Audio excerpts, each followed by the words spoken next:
Мин катнашам инде күптән, җиңгән дә бар, икенче урында алган бар, Әлмәткә йөрибез, Әлмәттә 3нче урын алган бар.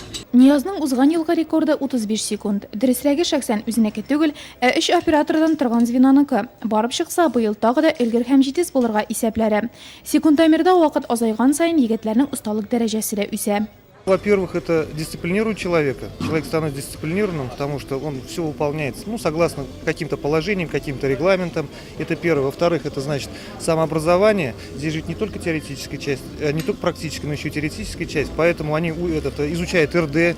Значит, все, что вот эти РД, они все им необходимы при работе со скважинами. Человек, знающий все РД, он будет принимать, во-первых, правильное решение, своевременное решение, ну и будет стараться выполнять, мне кажется, поставленные ему задачи.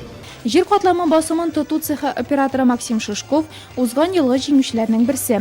Идарә күләмендә уздырылган бәйгедә җиңү, Татнефть ачык акционерлык җәмгыятендә үткәрелгән конкурста да алар вакытсына беренчелекне алуга этәргеч була. Мы показали самый лучший результат, это было 54 секунды, 51 сотая доля секунды.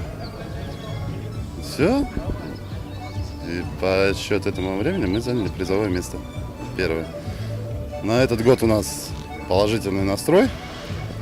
Также, чтобы достигать таких же возможностей, результаты улучшать.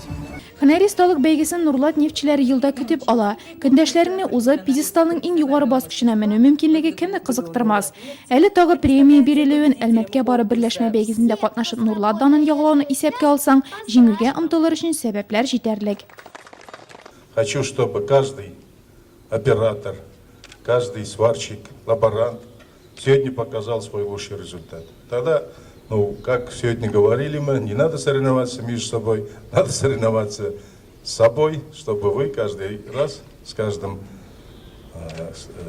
годом, с каждым соревнованием улучшили свой результат. Тогда успех будет. Скважиналарны җир асты ремонтлаучылар конкурска беренчеләрдән булып тотынды.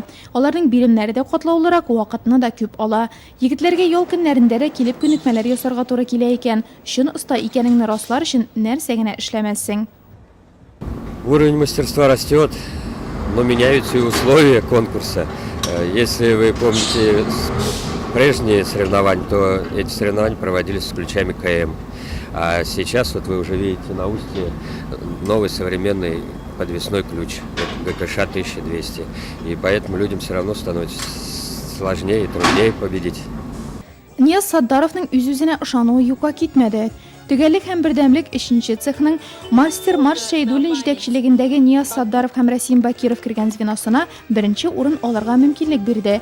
Берничә ел пьедесталның 3нче баскычына гына күтәрелә алган нефтчеләргә бу елы мактау кәгазьләре һәм акчалата билетлар тапшырылды. Җир катламын тоту цехы звенолары арасында Илнур Җалалов вакытсы алдынгы дип табылды. Эретеп ябыштыручылардан Илдар Әхлиуллин үзенең иң оста икәнен раслады. Шунда ук иң яшь катнашучыга, иң актив тарафдарлар командасына да бүләк тапшырылды. Мылтыктан ату, армрестлинг, аркан тарту, шахмат, шашка кебек спорт ярышларында җиңгәннәрне хөрмәтләүдә һөнәри осталык конкурсын мавыктыргыч итте.